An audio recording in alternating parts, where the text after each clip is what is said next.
Well, back in this country, a big ruling quietly made by the IRS regarding Obamacare. The agency essentially bans employers from dropping their own health insurance in order to dump employees onto the Obamacare exchanges. Companies who try that could face fines topping $30,000 per worker per year.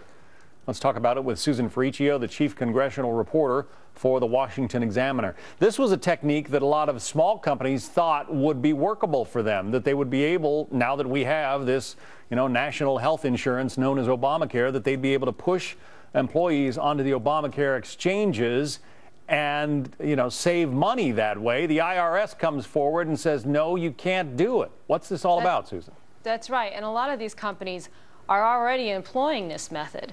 They are paying their employees to shop for their own insurance by giving them a lump sum. Now, the IRS has just ruled that companies can't do this anymore.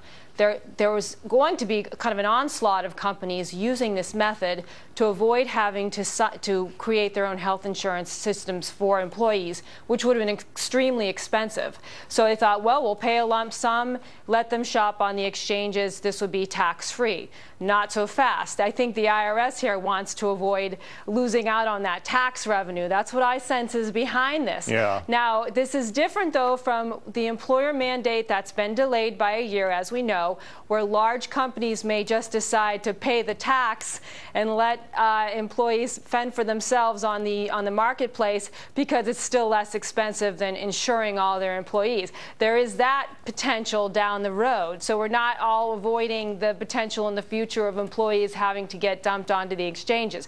This is dealing with something that exists already on small scale that the IRS is trying to stop from happening on a large scale. Yeah, all of a sudden the IRS smells tax revenue, and so they're going to sort of change the rules in the middle of the engagement, right? Because, as you point out, companies have been doing this. They've been giving their employees lump sum payments sometimes, or, payments to help them buy health insurance, but those payments were considered not taxable.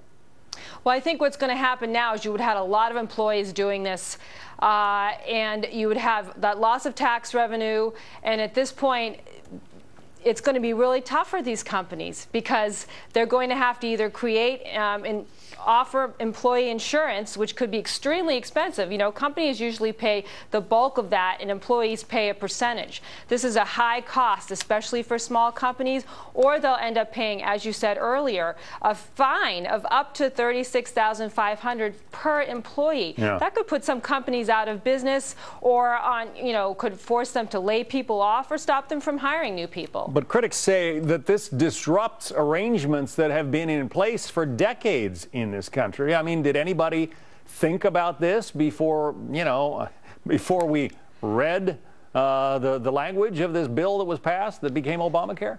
That's right. This is yet another consequence of the health care law, that very many-paged health care law that we're realizing now. I mean, this thing is unfolding as the law is implemented. And I think the companies that had this in place on a small scale, wasn't doing much harm to the economy, but I think the IRS sees this as a lot of companies going to look at this as a desirable alternative, and they want to put a stop to it right now. I think we're going to hear a lot of outcry from the business community about this just because of the effect it will have on small businesses. John, don't forget, small businesses do the most employing in this country. They hire the most workers. It's the small businesses that we depend on for the growth of the economy and keeping people working. And so just to reiterate, a lot of these small businesses that have been giving people money to subsidize essentially their health care premiums, their health care costs, a lot of those companies who had hoped that they could just pay the people to go over to Obamacare, now the government is saying, no, you can't send them to the exchanges. You have to continue the arrangement you've got. And oh, by the way, you're going to owe tax money. You're going to owe tax penalties, if you will, on that money you're giving your employees.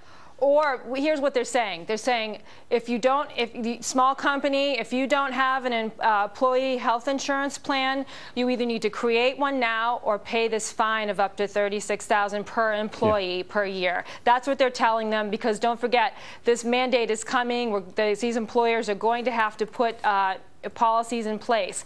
Now the IRS is saying don't think that you can just hand them a lump sum and send them out into the marketplace. You're going to have to do this yourself, and it's going to be a lot more expensive. And that's where you may see trouble for these small businesses. Well, as then Speaker of the House Nancy Pelosi said, they passed the bill, and now we get to find out what's in it. And this is just one of those developments. Susan Ferricchio from the Washington Examiner. Thank you. Thank you.